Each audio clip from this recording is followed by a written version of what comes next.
오늘 이 말씀은 그러니까 다음 세대라는 표현을 하긴 했지만 이렇게 지금 우리의 주일학교 청년들을 당연히 포함하죠. 우리 자녀들이 과연 견고한 복음의 신자로 남을 것인가 하는 것에 대한 무척 중요한 것의 전체적인 포인트가 있고, 부가적으로 나의 다음 세대라고 하면 내가 열심히 살아가는 삶의 흔적들, 결과들도 나의 자녀라고 할 수가 있겠죠.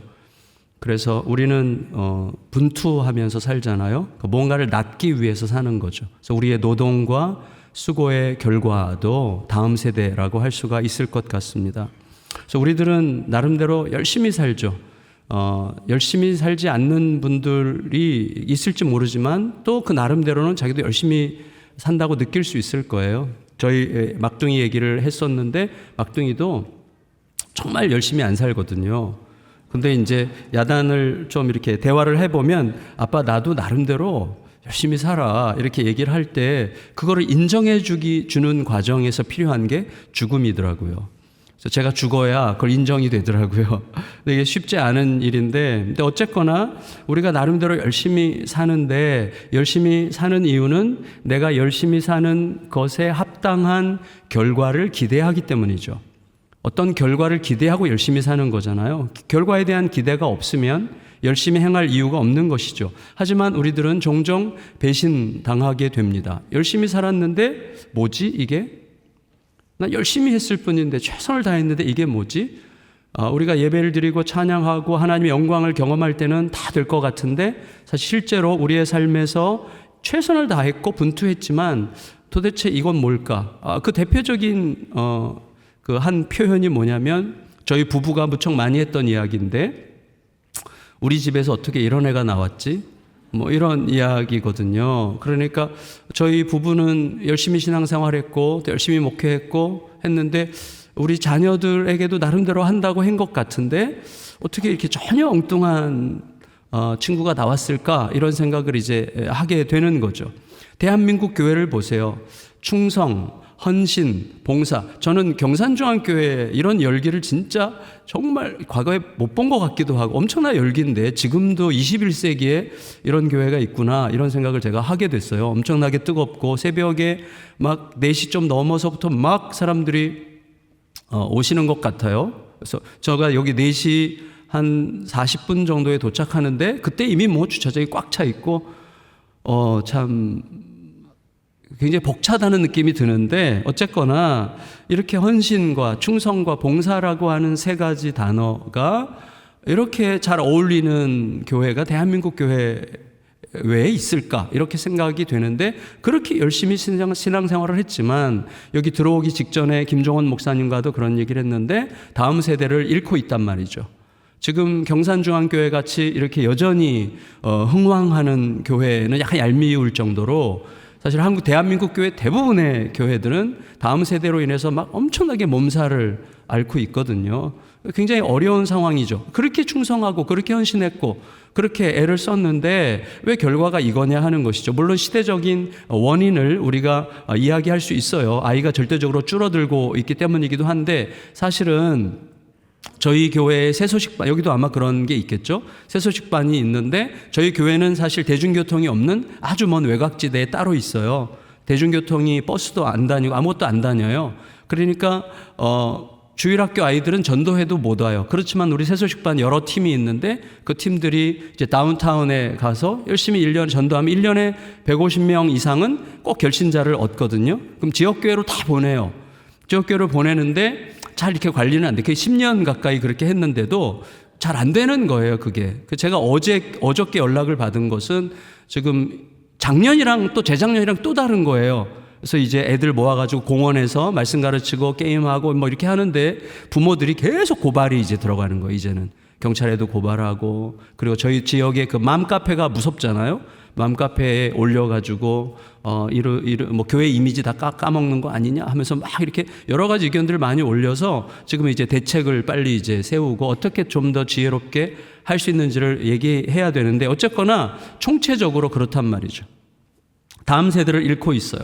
그리고 교회도 그렇죠. 교회에 대한 이미지가 이미 80년대, 90년대와는 완전히 다르잖아요. 그러니까 소위 교회라고 하는, 또 신자라고 하는 어떤 특별한 존재의 매력이라고 하는 것을 세상이 전혀 느끼려고 하지 않고 느낄 수도 없고, 또 교회에 대한 경계심이 극대화되는 그런 상황 속에 이제 있는 거죠. 근데 이렇게 좀 생각해 보려고 합니다. 히스기야는 어느 지점에서 문제가 생겼는지를 추적할 수 있게 해주는 굉장히 좋은 예라고 생각이 됩니다. 그래서 최선을 다했는데 열매가 이렇다면 그 안에 뭔가가 있지 않을까라는 생각을 이제 해보게 되는 것이죠. 자연스럽게. 우리가 상식적으로 알듯이 히스기야는 다윗의 버금가는 대단한 왕이었거든요. 믿음의 사람이었고 최선을 다했고, 특히 히스기야가 물려받은 나라는 아버지가 아하스라는 왕이었지 않습니까? 아하스는 나라 전체를 신앙적으로건 또 현실적으로건 굉장히 힘들게 한 왕이었거든요. 그래서 하나님과 척을 지고 살았고, 그리고 아수르에게 계속 빌붙어서 뭔가를 해보려고 하다가 아수르한테도 얻어맞는 이런 어떤 비참한, 그러니까 크리스찬으로라고 친다면 세상의 논리가 더 맞게 느껴지고 세상의 힘이 나에게 더 설득력 있게 느껴진다는 확신 때문에 세상을 그렇게 추구했는데 결국은 세상으로부터 버림받는 그런 상황 속에서 나라를 물려받은 거거든요. 히스기야라는 인물이 나온 것도 참 대단하다고 생각이 됩니다. 그리고 히스기야가 왕이 되자마자 엄청난 종교 개혁을 일으켰죠. 나라 전체 영적 분위기를 쇄신했죠. 백성들을 가르쳤죠. 나라를 견고하게 세우고, 그리고 아수르를 더 이상 의지하지 않기로 선포하고 하나님만 의지하기로 선포하면서, 하나님만 의지하기로 선포한 결과 우리가 잘 알듯이 아수르 20만 대군의 침공을 막았잖아요. 기도 속에서. 기도하면서 아수르 20만 대군이 예루살렘을 포위했을 때 그의 기도와 함께 하나님께서 천사를 보내셔서 18만 5천 명의 아수르 군사들을 하루아침에 몰살시키시는 대단한 경험을 한 사람이란 말이죠. 그런데 그리고 그 신앙을 어느 정도 표현하면서 자신의 삶을 마무리했을 텐데, 문제는 히스기야의 아들이 므낫세라는 거죠. 므낫세는 히스기야와 너무나 어울리지 않는 거죠. 그러니까 므낫세는 남유다 왕국이 멸망하는 데 결정적 역할을 한 사람이거든요. 그래서 나중에 요시야 왕이 종교개혁 정책을 펼칠 때 하나님께서 므낫세의 죄 때문에 용서할 수 없다고 말하실 만큼, 므낫세라는 인간은 나라 전체를 또다시 자기 할아버지 아하스 때보다 더 우상으로 가득 채우고, 그리고 백성들도 피로 다스리고 엄청나게 가혹하게 학대하면서, 그렇게 이제 열왕기서에서는 약간 이렇게 회개한 것처럼 보이지만 사실은 하나님께서는 이 므낫세가 유다 왕국의 멸망의 결정적인 이유 중에 하나라고 말씀하실 정도로 아주 나라를 망가뜨린 왕이었단 말이죠. 어떻게 그런 일이 있을까 하는 거예요. 여러분, 우리가 일단은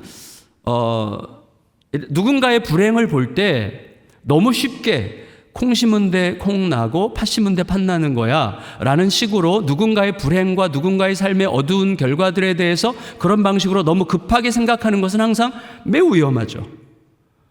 그래, 저런 일 있는 거 보니까 이랬을 거야 이렇게 생각하는 것은 조금, 물론 거기에 분명한 무슨 이유가 있겠지만 우리가 다른 사람에 대해서 함부로 생각할 수 없습니다. 왜냐하면 객관적으로 보더라도 객관적으로는 좀 못난 부모인데 굉장히 훌륭한 자녀가 나올 수도 있고, 또 부모는 좀 덜 책임지는 인생을 살았던 것 같은데 너무나 위대해 보이는 자녀가 나올 수도 있는 거죠. 거기에 대해서는 우리가 쉽게 함부로 판단할 수 없는 일입니다. 어떤 분들은 정말 열심히 살아요. 신실하게 살아요. 아름답게 살아요. 근데 삶의 결과가 그것에 못 미칠 수도 있단 말이죠. 어떤 분은 이 땅에 보세요. 이 땅에 정말 악하고 또 지멋대로 살고 그렇게 이기적이고 욕심이 많은 인간들 중에 떵떵거리면서 잘 먹고 잘 사는 인간들도 많이 있잖아요. 그러니까 너무 쉽게 인과론적으로 이랬으므로 이랬을 거야 라는 상상을 다른 사람에 대해서 너무 쉽게 하는 것은 사실은 위험하다 이렇게 생각합니다. 그렇지만 내 문제라면 다르죠. 내 문제라면 나는 끝까지 원인을 추적해서 어디서부터 어떤 문제가 생겼는지를 검토하고 통찰해야만 사실은 새롭게 시작할 수 있는 길을 찾을 수 있겠죠. 그런 의미에서 저는 오늘 히스기야를 객관적으로 제3자로서 놓고가 아니라 나로 생각하고 내가 히스기야라고 생각하고 그러면 어디서부터 문제였던가, 이것을 이제 제가 어제 말씀드렸던 것처럼 저희 이 둘째 딸의 변화의 과정을 통해서 제가 절실하게 깨닫게 됐거든요. 그 부분을 여러분과 잠깐 나누려고 합니다. 사실 돌아볼 기회는 어디서 생겨요? 나는 열심히 했을 뿐이야. 몰라. 나는 그 결과가 왜 생겼는지 몰라. 나는 책임 없어 라고 생각하면 나에게는 또다시 그런 일들을 반복할 수밖에 없는, 그런 현상이 반복적으로 나타날 수밖에 없는 상황을 방치하겠다는 뜻이잖아요. 그러면 안 되고, 내 경우에는 다른 사람에 대해서는 절대로 함부로 말하면 안 되겠지만 나의 경우라면 깊이 들여다보는, 하나님 앞에 눈물로 엎드려서 생각하는 시간을 반드시 가져야 되는 것입니다. 일단 우리가 생각해야 될 굉장히 중요한 것 중에 하나는, 우리의 위기는 현실적인 위기보다 사실은 내면의 위기에 더 있는 것, 이거 상식이죠. 근데 그걸 자주 잊어버린단 말이죠. 그러니까 제가 지금 무슨 병을 앓고 있든지, 건강상에 무슨 문제가 있든지, 경제적으로 어떤 어려움이 있든지, 그거 심각한 문제고 힘든 문제고 고통스러운 문제입니다. 그러나 내면의 문제만큼은 안 해요. 내면의 좌절이나 교만이나 이런 것들로 내면이 망가지기 시작하면요, 객관적 조건을 충족하는 걸로는 감당하지 못합니다. 이걸 보시면 히스기야 같은 경우 생각해 보세요. 히스기야는 아수르, 아까 말씀드렸던 것처럼 아수르 20만 대군이 쳐들어왔을 때 사실은 어디에도 희망이 없어요. 아수르는 그 당시 팔레스타인의 최강국이고, 그리고 그 주변에 있는 모든 나라들을 다 제압한 상태이고, 유다만 지금 계속 저항하고 있는데 아수르가 포위하고 있으니 누구도 도와줄 수 없고, 멀리 있는 애굽도 의지할 만한 형편이 아니었기 때문에 지금 남유다 왕국이 망하는 것은 완전히 확실했어요. 그러니까 절체절명의 시간이고 이제 끝난 거예요. 완전히 끝난 상황이에요. 그런데 그때 완전히 끝난 상황이지만 하나님은 끝나지 않았다는 사실을 히스기야가 알았고, 성전으로 올라가서 아수르 왕이 보낸 협박하는 편지를 하나님 앞에 읽으면서 기도를 했잖아요. 그때 하나님께서 이 문제를 단번에 해결해 주셨죠. 그리고 나서 그들이 남겨둔 전리품들로 경제적으로 회복도 하고, 그리고 이제 당분간은 아수르가 더 이상 침공하지 못할 만큼 큰 충격을 받았기 때문에 남유다 왕국이 이제 비로소 뭔가를 해볼 수 있는 상황 속에 들어간 거예요. 그러니까 그때 히스기야의 마음이 역시 우리 하나님이셔, 이렇게 생각했겠죠. 그리고 이제부터 뭔가를 제대로 해볼 수 있겠구나라는 생각을 했겠죠. 큰 위기가 지나갔으니까 이제 뭔가를 제대로 시작해보겠구나 라고 생각했을 거라고 우리가 상상할 수 있습니다. 그런데 그때 생긴 일이 히스기야가 병이 든 거예요. 자, 그러면 우리가 상식적으로, 자, 방금 얼마 전에 이 엄청난 국가적인 재난으로부터 하나님께서 기적적으로 회복시켜 주셨다면, 이제 이 병이 왔을 때, 그 어마어마한 환란도 이기게 하셨는데, 이까짓 병이야 고치시겠지. 그리고 하나님께서 선지자를 보내서 말씀하신다면, 야, 아수르 대군도 물리쳤는데 이 병 하나 하나님께서 못 고치시겠니? 좌절하지 마, 걱정하지 마, 이겨낼 거야, 그리고 다시 일어날 거야 라고 말해주는 게 당연할 거라고 예측하면서 병들었다는 것을 느꼈겠죠. 그런데 기대와 다른 일이 생긴 거죠. 하나님께서, 그 당시 선지자가 이사야인데 이사야 선지자를 보내셔서 하시는 말씀이 못 날 거야 였어요. 죽을 거야 였어요. 이 병에서 너가 낫지 못할 거야, 죽을 거니까 집안 정리해, 이렇게 얘기하는 거죠. 그때 내 마음이 어떠냐가 중요한 거예요. 이때 히스기야가 흔들리는 게 역력하게 보입니다. 히스기야가 이렇게 기도합니다. 여러분 3절 아까 읽었지만 3절을 제가 다시 보면, 여호와여 구하오니 내가 진실과 전심으로 주 앞에서 행하며 주께서 보시기에 선하게 행한 것을 기억하옵소서 하고 히스기야가 심히 통곡하더라. 여러분 보세요. 누구나 이렇게 기도할 수 있을 것입니다. 하나님, 제가 그동안 어떻게 했는데요? 이럴 수가 있습니까 나에게? 제가 그동안 어떻게 했는지를 주님 아신다면 이렇게 말씀하시면 안 되죠. 제가 왜 이게 아수르를 물리치고 이제 막 뭔가를 새롭게 시작하려고 하는데 이렇게 죽을 거라고, 이제 끝났다고, 집안 정리하라고 말씀하시면 되겠습니까? 라는 마음으로 막 너무너무 섭섭한 거예요. 너무 섭섭해요. 그래서 어떻게 합니까? 성전으로 가지도 않아요. 성전으로 가서 하나님의 뜻이 무엇인지를 묻지를 않아요. 제가 어제 말씀드렸죠? 질문하지 않는다는 건 뭐라고요? 삐졌다는 거예요. 전문 용어로 삐졌어요. 그러니까 마음이 상했어요. 성전에 올라가서 하나님의 뜻이 무엇입니까? 그럼 이 상황에서 내가 해야 될 것은 무엇입니까? 이렇게 물어야 되는데 그렇게 묻지 않고 내가 어떻게 했는데요? 내가 어떻게 살았는데요? 어떻게 나한테 이러실 수가 있습니까? 이런 식으로 말하는 거예요. 이게 굉장히 위험한 찰나라는 거예요. 저는 이게 므낫세와 연관이 되어 있다고 느꼈어요. 무슨 말이냐면 우리는 복음을 따라 살잖아요. 그 복음적으로 살려고 애를 씁니다. 그럼 여러분, 우리가 복음적으로 산다는 것은 무슨 뜻일까요? 복음 하면서 사는 게 복음적으로 사는 건 아닐 거잖아요. 예, 바리새인들도 하나님 얘기를 그렇게 많이 했지만 하나님 얘기를 그들이 많이 할수록 하나님으로부터 멀어지게 만들었죠. 그래서 바리새인들에 대해서 예수님께서 뭐라고 그러셨어요? 저들은 온 천하를 다니면서 제자를 뽑고 가르침으로 하나님 나라에서 점점 멀어지게 하는도다. 하나님 얘기 많이 한다고 하나님께 더 가까이 가게 하는 게 아니란 말이죠. 복음 얘기 많이 한다고 그래서 복음적으로 살게 하는 것은 아니라는 말이죠. 복음적으로 산다는 건 뭘까요? 다 아는 거지만 제가 정리해서 말씀을 다시 한번 드리면, 제가 한 10몇 년 전에 멕시코에서 국제 선교 대회가 있었어요. 그리고 제가 국제 대표를 맡고 있었어요. 어떤 선교 단체에. 그래서 이제 갔는데 선교 대회가 끝나고 마지막 날 이제 선교사님이 우리를 투어를 시켜준다고 멕시코 시티를 쭉 보는데, 제가 그때 놀란 게 멕시코에 피라미드가 그렇게 많더라고요. 근데 그 선교사님의 설명은 meg시코의 피라미드와 이집트의 피라미드의 차이는, 이집트는 무덤이지만 멕시코의 피라미드는 제단이래요. 신에게 제단을 드리는 그 공간인데, 거기서 어떤 일이 있었는가, 뭐 여러 가지 일들이 있었겠지만 그 선교사님의 설명만 이제 인용한다면, 선교사님 설명은 그거였어요.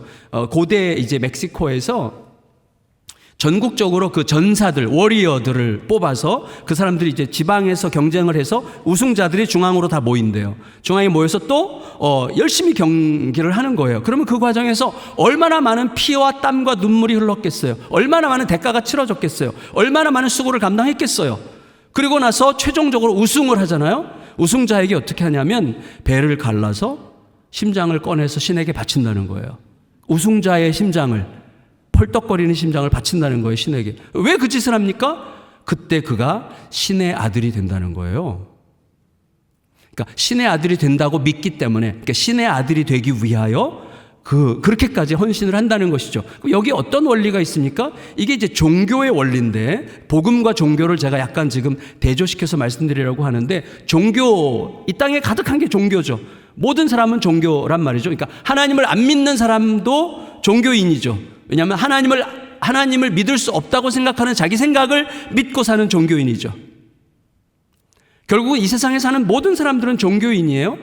하나님을 믿을 수 없어, 하나님은 없어라고 생각하는 자기 생각을 믿고 사는 자들이죠. 모든 사람들은 다 신앙을 갖고 있어요. 전부 다. 그런데 이 멕시코 시티가 보여주는 종교의 기본 원칙이 뭡니까? 이거죠.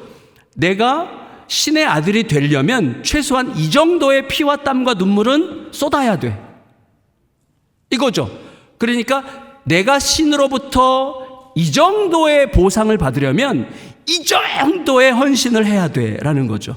다시 말하면 나에 대한 신의 보상의 정도는 신에 대한 나의 헌신의 정도에 밀착되어 있다는 거죠. 그렇다면 어떤 거죠? 내가 어떻게 하느냐에 따라서 나에 대한 신의 태도가 달라진다는 거죠. 이게 종교예요. 그래서 종교는 무능한 거예요. 왜 그렇죠? 결국은 주체가 누구예요? 나죠. 내가 어떻게 하느냐에 따라서 신이 나를 좋아하게 만들 수도 있고, 내가 어떻게 하느냐에 따라서 신이 나를 싫어하게 만들 수도 있잖아요. 그런 신을 못하러 믿어요. 내가 조종할 수 있는 신을 못하러 믿어요. 여러분, 절에 가서 50번 절하는 것과 3000번 절하는 것이 어떤 게 더 많은 복을 기대할 수 있는 행동입니까? 3000번이죠. 그러니까 내가 어떻게 했느냐가 나에 대한 신의 보상의 정도를 결정한다고 생각하는 거죠. 우리도 모르게 내가 하나님을 조정할 수 있다고 생각하고 있는 건 아닌지를 두렵게 생각해야 되는 거예요. 이게 무서운 거예요. 복음적으로 산다는 건 뭐죠? 이거예요. 복음적으로 산다는 것은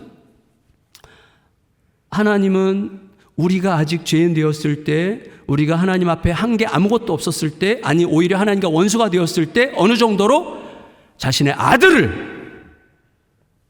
아들의 목숨을 주심으로 우리를 얻으셨죠. 우리가 한 게 아무것도 없잖아요. 그렇죠? 그 사랑과 그 은혜가 내 안에서 작동해서 그 사랑과 은혜가 나를 움직이도록 살아가는 거예요. 그게 복음이에요. 복음은 그래서 계속해서 뭐예요? 하나님이 누구신지, 하나님이 얼마나 아름다우신지, 예수 그리스도가 얼마나 매력적이신지, 그분이 나에게 주시는 은혜가 얼마나 막대한지, 내 모든 현실적인 문제를 덮고도 남을 만큼의 은혜를 받았으니 그러므로 나는 그 은혜에 어떻게 대답해야 되는가? 이게 복음이죠. 그때 비로소 살아나는 거예요. 안 그러면 어떻게 되냐면요, 내가 한 만큼 내가 신을 움직일 수 있을 것처럼 생각하면요, 해도 안 되면 그냥 버리는 거예요. 그런데 하나님이 주신 은혜도 내가 했기 때문에 했을 거라고 교만해지는 거예요. 그래서 이 종교는 결국 사람을 망가뜨리는데 좌절로 망가뜨리고 교만으로 망가뜨리는 거예요. 해도 안 되잖아 이거. 신앙생활하니까 뭐 이렇게 힘든 거야?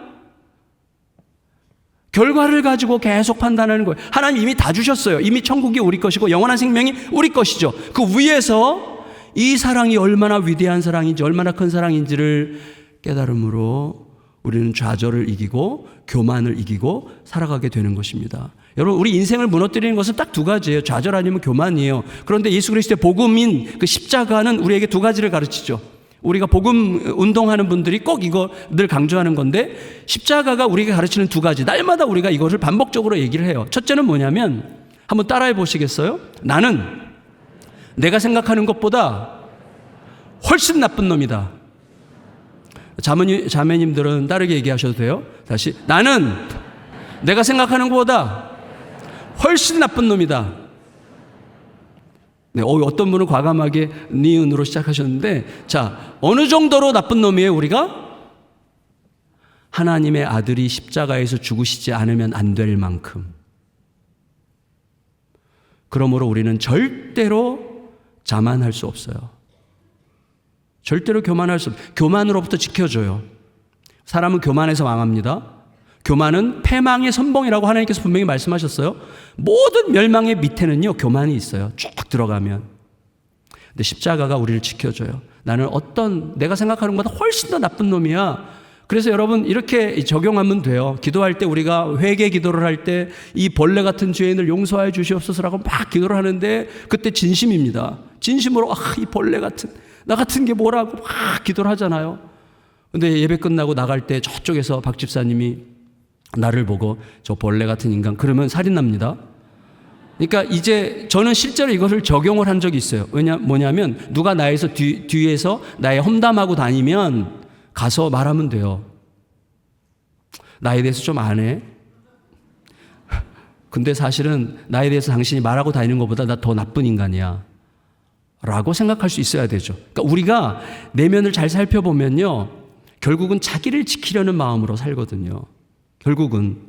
그래서 제가 실제로 우리 어떤 성도님이 자꾸 내 뒤에서 이제 내 흉을 보고 다닌다고 얘기를 들은 적이 있어요. 그래서 제가 만나서 집사님, 다 맞는 얘기예요.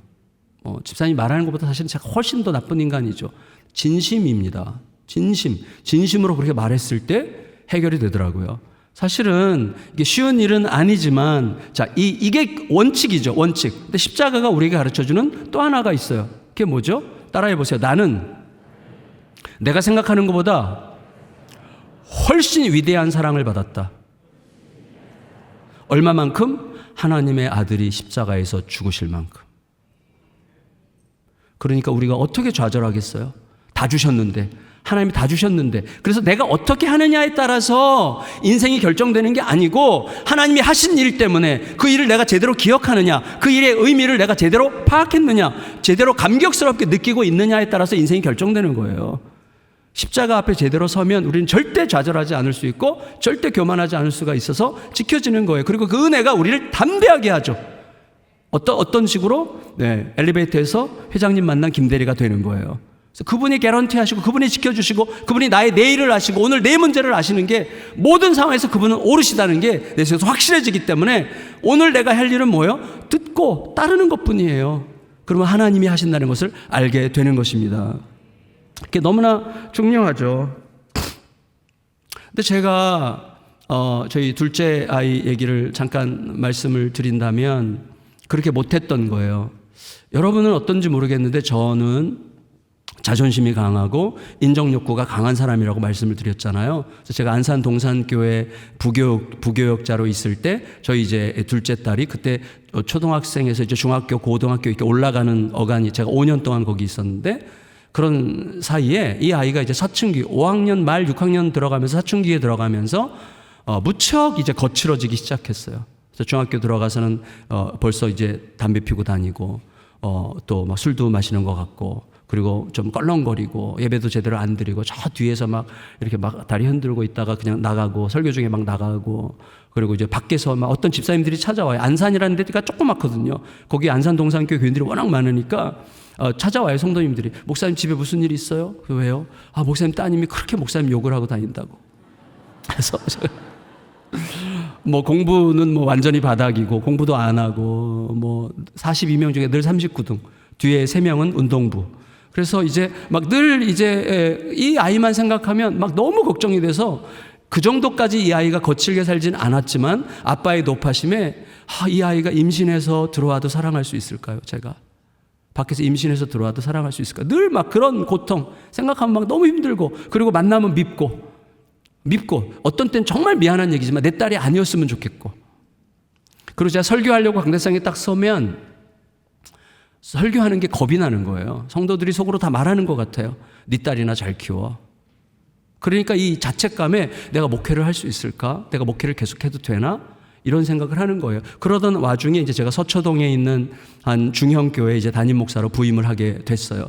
그런데 다행히 이 아이가 고등학교를 갈 학교가 없었어요. 성적이 없으니까. 근데 지가 어떻게 알아가지고 저기 화성시 저 남양만 끝에 옛날에 김진홍 목사님이라는 분이 세운 두레자연고등학교라고 갈 학교가 없는 아이들이 가던 학교였는데 지금은 무척 좋은 학교가 됐어요. 근데 그 학교에 얘가 갔어요. 그리고 너무나 감사한 것은 기숙사가 있어. 그러니까 더 이상 얼굴을 안 봐. 그러니까 제가 막 살 것 같은 거예요. 근데 이 아이가 이제 주일 저녁이나 월요일에 아침에 일찍 갔다가 이제 금요일 날 오는데 그날 토요일 아침이었어요. 어제 저녁에 왔어요, 딸이. 새벽에 교회 가서 기도하는 거예요. 계속 제일 우선순위 기도예요. 제가 목회를 계속 할 수 있을까요? 계속 이거예요. 계속 이제 진행은 되면서도 늘 눌려 있어요. 늘 눌려 있어요, 그게. 죄책감, 자책감, 그리고 불안함, 두려움 이런 걸로 계속 눌려 있는데 제가 그날 새벽에 죽으라고 기도를 했어요. 하나님, 우리 딸 어떻게, 우리 둘째 딸 어떻게 합니까? 막 기도를 하는데요. 하나님께서 제 마음속에 명확하게 알게 하셨어요. 그러니까 말씀을 주셨다고 표현해야 될까요? 하여튼 이거라는 게 너무나 확실하도록 울림을 주셨는데 이런 말씀이었어요. 내가 사랑하라고 준 딸을 너가 사랑하지 않으면 길이 없다. 내가 사랑하라고 준 딸을 너가 사랑하지 않는데 내가 뭘 어떻게 하겠니?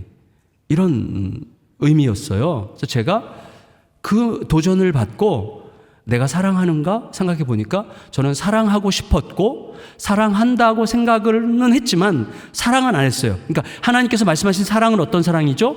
예수께서 우리에게 명령하신 사랑이죠. 내가 너희를 사랑한 것 같이 너희도 서로 사랑해라. 그럼 나를 변화시킨 사랑은 어떤 사랑이죠? 복음이죠. 내가 어떠함과 관계없이 내가 어떻게 했느냐와 관계없이 나에게 이미 쏟아 부어주신 사랑이잖아요. 자기를 완전히 내어주신 사랑이잖아요. 근데 저는 끝까지 야, 너 목사 딸처럼 굴지 않아도 돼. 그렇지만 너가 인간이라면 최소한 인간이라면 이래야지라고 하는 그 마지막 조건, 그래도 이거는 너가 해야 되지 않겠어라는 그 전제를 제가 포기하지 못하니까 사랑할 수가 없더라고요. 그날 아침에 제가 깨달았어요. 하나님, 사랑은 뭡니까? 죽는 거군요. 사랑은 죽는 거예요. 그러니까 그 아이에게 기대하는 어떤 기대를 없애는 게 아니라 기대하되 그 아이에 대한 하나님의 뜻을 기대해야지 그 아이에게 계속 뭔가를 기대하는 한 나는 사랑할 수 없더라고요. 왜? 그 기대가 충족될 수가 없으니까. 그 기대가 충족되지 않는 한 사랑할 수가 없더라고요. 그래서 하나님, 그 아이에 대한 기대를 버리겠습니다. 그 아이에 대한 하나님의 뜻만 믿겠습니다. 하나님, 그러면 제가 어떻게 할까요? 라고 물었더니 하나님께서 지금 너에게 죽는 일은 집에 가서 아이에게 사과하는 거야. 사랑하지 않았다고. 제가 집으로 갔는데요. 가면서 너무 억울한 거예요. 이제 사과하러 가는데 억울해. 하나님, 난 진짜 열심히 살았는데, 잘못은 전현이 다 했는데 왜 내가 사과를 해야 됩니까? 막 이런 마음이 막 일어나는 거예요. 근데 이거를 즉각적으로 안 하면 금방 또 안 해도 되는 이유들을 내가 막 생각할 가능성이 많기 때문에 들어가서 깨웠어요. 앉혀놓고 미안해. 아빠가 얘기할게. 새벽에 하나님께서 말씀하라고 하셔서 너에게 얘기하는데 아빠가 널 사랑하지 않아서 정말 미안해. 아빠는 자꾸 너를 조건을 가지고, 이게 종교잖아요. 조건을 가지고 너가 그래도 이만큼은 해야지 사랑할 수 있을 것처럼 생각했고, 적어도 너가 아빠가 저 마음속 깊이 기대하는 최소한 이거 정도는 해줘야만 비로소 사랑할 수 있을 것처럼 생각했지만, 그거는 하나님께서 나를 바꾼 그 사랑은 아니었어. 나는 나를 바꾼 사랑으로 사랑하지 않았고 내가 바꾸고 싶은 것으로 사랑했어. 미안해. 이렇게 고상하게는 얘기 안 했어요. 그냥 미안해. 사랑하지 못해서 미안해. 아빠가 사랑하려고 할게. 이렇게 얘기했어요. 그런데 그러는 동안에 이 딸아이가 딴청을 부리더라고요. 이렇게 시덥지 않다는 듯이. 그리고 사과를 하면서 자존심이 상해가지고 사과하다가 취소할 뻔했어요. 근데 그래도 끝까지 참고 사과를 하고 이제 토요일 지나고 주일 지나고 월요일이 됐어요. 이 아이가 학교를 갔어요. 그리고 기적이 일어난 거예요. 기적은 여기서 일어나요. 여기서. 첫째 기적은 우리 딸아이가 전혀 변하지 않았다는 거고 전혀 안 변했어요. 그게 첫째 기적이고, 저희 사과는 아무 문제가 없어요. 근데 둘째 기적은 제 속에서 아이가 갑자기 보고 싶어졌어요. 너무너무 보고 싶은 거예요. 이 아이가. 그래가지고 학교를 갔어요. 가서 나오라고 그러고 친구들 데려 나오라고 그래서 막 이렇게 맛있는 거 사주고 막 이렇게 하면서 제가 결정을 했어요. 이제 정기적으로 학교를 방문해야지. 그렇게 많이 방문 못했어요. 그렇지만 용돈 달라 그러면 10,000원 달라 그러면 30,000원, 1시간 내달라 그러면 3시간, 무조건 3배로 사랑하면서 공로를 느끼지 않으리라. 이렇게 기도하고, 제일 어려운 거, 사랑해. 너가 아빠 딸이어서 고마워. 딸은 아무것도 바라지 않아. 너가 그냥 아빠 딸로만 살아도 아빠는 너무 행복할 것 같아라는 정말로 죽음같이 어려운 말을 해야만 했어요. 이 말이 그렇게 힘들더라고요. 사랑해가. 너가 아빠 딸인 것만으로 충분해. 이게 그렇게 힘든 거예요. 근데 그게 복음이잖아요. 하나님은 우리를 그렇게 대하심으로 우리를 바꾸셨잖아요. 그 이야기를 하는데 처음에는 죽을 것 같이 힘들더니요, 나중에 고3 때쯤 되니까, 얘가 중3 때 저랑 싸울 때 저를 완전히 압도했어요. 이렇게 압도했거든요. 내가 세상에서 제일 싫어하는 사람이랑 말하기 싫거든? 이렇게 저를 압도했어요. 근데 고3 때 이 아이가 저에게 문자를 보냈어요. 아빠, 세상에서 가장 사랑하고 존경하는 한 사람을 꼽으라면 아빠야. 제가 그 문자를 받고 펑펑 울고 살았다. 이제 살았다. 그러니까 우리 아이가 대학 가건 안 가고는 그렇게 중요하지 않아요. 얘가 고3 졸업 직전이 됐을 때 제가 얘기했어요. 하림아, 너 대학 안 가도 상관없어. 아빠는 너가 고등학교를 졸업했다는 게 너무 자랑스러워. 너무 고마워. 진짜 고마워. 진심이었거든요. 그랬더니 아빠 아니야. 나 농어촌 특례로 지원할 수 있어. 그 학교가 농어촌 특례가 돼. 그러니까 얘가 지금 선견지명이 있는 딸이에요. 그래가지고 영어과 한 명 뽑는데 농어촌 특례로 지원을 했어요. 한 명 뽑는데 떨어졌어요. 그래서 제가 얘기했어요. 야, 너 그래도 어떻게 떨어졌는데 괜찮아. 아빠는 너가 대학교에 입학 원서를 냈다는 게 너무 고마워. 그랬더니 아빠, 나 대기번호 1번이야. 너 그럼 2등 했네? 그랬더니 2명 지원했대. 그러더라고요. 그래서 2명 지원해서 얘가 떨어졌어요. 그래서 둘이서 손잡고 기도했어요. 하나님, 그 붙은 아이가 다른 학교 가게 해주세요. 막 기도를 했는데 붙은 아이가 다른 학교 갔어요. 저희 아이가 그래서 서울대학교 영어과에 들어갔어요. 아니, 약간 남쪽에 있는 서울대학교예요. 천안에 가면 남서울대학교라고 있어. 저는 그 대학교를 너무 좋아해요. 저희 딸이 다니는 학교. 이 친구가 대학교 들어가서 1년 다니고 나서 올 F예요. 전과목 낙제. 그래서 너 니네 학교는 출석만 잘해도 점수 줄 것 같은데 왜 그랬어? 그랬더니 대학생은 이렇게 재밌는지 몰랐대. 일단 교문 들어가서 무조건 논 거예요. 어떡할래? 그랬더니 좀 기다려보세요. 그러더니 이제 호주로 1년 동안 워킹 홀리데이 갔다 와서는 아빠 내가 공부하고 싶어졌어요. 그리고 그때부터 공부를 해서 장학금, 학교 장학금, 국가 장학금 막 받고 졸업을 했어요. 졸업하고 학교에서 차려주는 회사에 당첨돼서 회사도 차리고 그 열심히 하다가 저희 교회에서 제가 가장 아끼는 부목사가 저희 딸에게 프로포즈해서 지금 사모님이 됐어요. 네. 그래서 저희 딸아이가 결혼하고 나니까 너무 훌륭한 사모더라고요. 이 딸이. 그래서 지난 5주 동안에 왔다가 지난 금요일 날 미국에 갔어요. 미국 그 얼바인이라는 곳에 있는 아주 좋은 교회 부교육자로 이제 지금 있거든요. 하여튼 저희 딸을 보면서 제가 그 이후로 제 삶이 굉장히 많이 변했습니다. 어떻게 변했냐면 나를 자꾸 점검하게 돼요. 우리는 루터가 얘기했거든요. 우리는 가만히 두면 종교화된다. 종교화되는 게 뭐냐면 내가 어떻게 해야만 하나님을 움직일 수 있을 것처럼 생각하는 거예요. 제가 어제도 말씀드렸죠. 사랑하는 사람에게 이래라 저래라 하지 말아라. 보세요. 남녀 간에 사랑하는데 남자가 자매에게 무척 잘해줘요. 근데 나중에 알고 봤더니 뭘 얻어내려고 잘해준 거야. 그 관계는 끝입니다. 근데 무척 잘해줬는데 바라는 게 아무것도 없어. 그냥 내가 좋은 거야. 내 존재가 고마운 거야. 그런 관계는 영원히 가는 거죠. 하나님은 우리를 그렇게 받으셨어요. 그냥 우리가 좋은 거예요. 우리를 사랑하시는 거예요. 우리가 뭘 잘해서가 아니에요. 그래서 우리가 복음 운동하는데 또 하나의 캐치프레이즈가 있어요. 그게 뭐냐면 우리의 어떠함이 하나님의 사랑의 크기를 결정하지 않는다. 그걸 명심하셔야 됩니다. 내가 아무리 깽판을 쳐도 하나님의 사랑은 줄어들지 않고 내가 아무리 잘한다고 해서 하나님의 사랑이 커지지 않아요. 그러면 이것은 우리 속에 이런 식으로 걱정을 만들어요. 그럼 지멋대로 살아도 되겠네? 여러분, 제가 무슨 짓을 해도 제 아내가 저를 사랑할 거라는 믿고 무슨 짓을 합니까? 내가 아무리 잘해도 아내의 사랑은 일정하고 아무리 못해도 아내의 사랑은 일정하다고 할 때 내가 내 멋대로 살아도 되겠네? 라고 생각하는 것은 사랑을 아는 겁니까? 모르는 겁니까? 모르는 거죠. 사랑을 안다면 그 사랑은 너무나 무서운 거예요. 사랑은 눈부시게 무서운 거예요. 두려운 거예요. 함부로 살 수 없게 만드는 것이죠. 하나님의 목숨이 걸린 사랑은 우리 속에 너무너무 놀라운 힘을 주는 거예요. 그 힘은요, 내가 하나님을 조종하려고 하는 힘과 비교할 수 없는 힘이죠.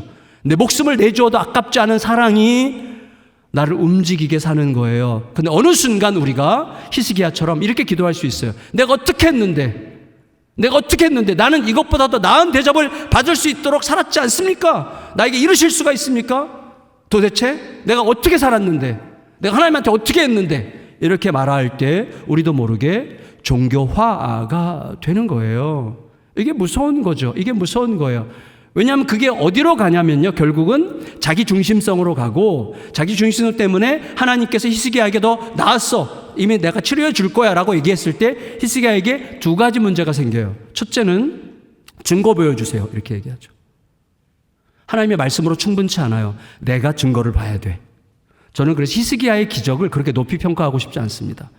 해가 뒤로 15도 물러간 거 그렇게 높이 평가하고 싶지 않아요. 그리고 또 하나는 뭐냐면 이거예요. 하나님은 히스기야를 고치실 때 왜 고치셨어요? 여러분, 이게 굉장히 중요한데 이거 읽고 마칠게요. 자, 5절 6절 읽겠습니다. 5절 6절 시작. 너는 돌아가서 내 백성의 주권자 히스기야에게 이르기를 왕의 조상 다윗의 하나님 여호와의 말씀이 내가 내 기도를 들었고 내 눈물을 보았노라. 내가 너를 낫게 하리니 내가 3일 만에 여호와의 성전에 올라가겠고 내가 내 날에 15년을 더할 것이며 내가 너와 이 성을 아수르 왕의 손에서 구원하고 내가 나를 위하고 또 내 종 다윗을 위함으로 이 성을 보호하리라 하셨더라. 여러분, 무슨 말씀이죠? 하나님은 히스기야를 왜 고치셨습니까? 히스기야 개인을 고친 게 아니에요. 내가 나를 위하고 내 종 다윗을 위하여 그리고 이 성을 보호하기 위해서, 너가 왕이기 때문에, 이 백성들을 책임져야 되는 왕이기 때문에 이 성을 보호하기 위해서 내가 너를 고치겠다라고 말씀하신 거예요. 철저하게 하나님은 퍼블릭하세요. 공적으로. 그렇다면 히스기야는 이렇게 질문했어야만 돼요. 하나님, 저를 처음부터 살리실 수 있었는데 왜 죽을 거라고 하셨죠? 물어야죠. 처음부터 살리실 수 있었는데 죽을 거라고 하셨잖아요, 이사야를 보내서. 그럼 질문을 해야죠. 살리실 수 있는 하나님이 왜 죽을 거라고 하시면서 뭐라고 그러셨어요? 집안을 정리하라고 하셨죠. 왜 집안을 정리하라고 하셨을까? 그리고 내가 왜 이 성을 위하여 고치겠다고 말씀하셨을까? 아, 후계자 준비하라고 하시는 거구나. 내가 후계자를 준비하지 못했구나라는 것을 알았어야 되는 거예요. 하나님은요, 철저하게 하나님 나라의 관점에서 히스기야를 다루고 계세요. 근데 히스기야는 자기 개인의 문제로만 이 문제를 보고 있는 거예요. 그래서 어떻게 됩니까? 므낫세가 몇 세의 왕이 됐어요? 12살의 왕이 됐죠. 그리고 뭐죠? 히스기야가 15년 생명 연장받고 3년 차에 낳은 아들이 그런 아들이 된 거예요. 그때 히스기야의 정신이 뭐죠? 이거예요. 히스기야가 병에 났을 때 자만에 빠졌어요. 그래서 바벨론 신하들이 찾아왔을 때 막 왕궁과 성전의 보물을 다 보여주면서 당신은 나랑 거래하는 거 손해보는 일 아닐 거예요. 나 이런 사람입니다. 그래서 막 자기 보물을 막 과시하죠. 그때 하나님께서 너 이거 큰일 났다. 너 왜 이렇게 못된 짓을 했는가? 못난 짓을 했는가? 이것들 다 뺏길 거야. 걔네들한테 다 뺏길 거야. 그리고 너의 아들들도 종으로 잡혀갈 거야. 그렇게 말씀하셨을 때 여러분 히스기야가 뭐라고 대답을 해요? 진짜 이게 참 안타까운데 16절에서 19절까지 보면 이렇게 대답합니다. 이사야가 히스기야에게 이르되 여호와의 말씀을 들으소서. 여호와의 말씀이 날이 이르리니 왕궁의 모든 것과 왕의 조상들이 오늘까지 쌓아두었던 것이 바벨론으로 옮긴 바 되고 하나도 남지 아니할 것이요 또 왕의 몸에서 날 아들 중에서 사로잡혀 바벨론 왕궁의 환관이 되리라 하셨나이다. 자 19절 히스기야가 이사야에게 이르되 당신이 전한 바 여호와의 말씀이 선하니이다 하고 또 이르되 만일 내가 사는 날에 태평과 진실이 있을진데 어찌 선하지 아니하리요. 무슨 말이에요? 다음 세대에 관심이 한 개도 없어요. 여러분 히스기야가 철저하게 자기중심적이 됐습니다. 역대하에 보면 히스기야가 15년 생명 연장받고 한 일이 뭔지 아세요? 계속 성 쌓고 재산 관리하고 이것만 하다가 죽었어요. 다음 세대에 전혀 관심이 없었어요. 그래서 므낫세 같은 인간이 나오게 된 것입니다. 제가 이 말씀을 묵상하고 정말 회개를 많이 했어요. 우리 딸아이들을 어떻게 대해야 되는지, 내가 그동안 어떻게 대했었는지, 그리고 내 안에서 원인을 찾았어야만 했고 내 안에서 십자가 사랑이 흉내를 냈지 진짜가 아니구나.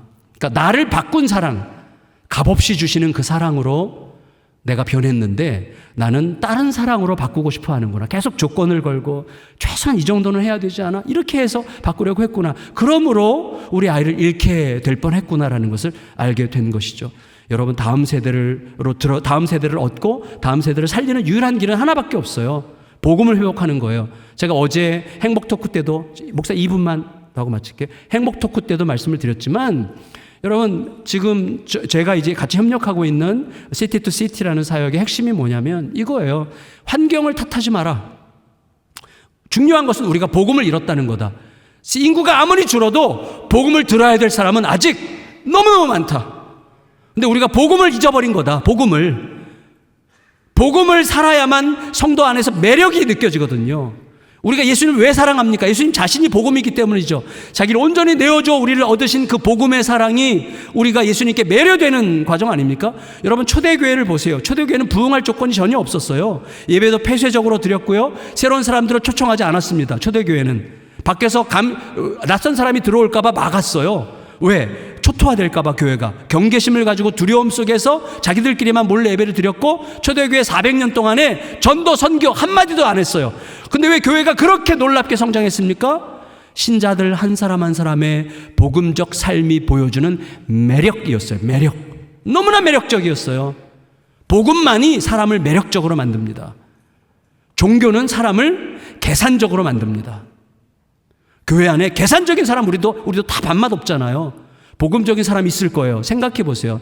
저분은 진짜 값없이 그리고 너무 기뻐서 너무 사랑으로 하는 거지 뭐 받아내려고 하는 거 아니야. 그런 사람들이 점점 많아지면요 이게 분위기가 형성이 되는 거예요. 너무나 매력적인 공동체로 사람들이 다 느껴요. 뭔가 있어. 사람들로 하여금 질문하게 하는 삶이어야 돼요.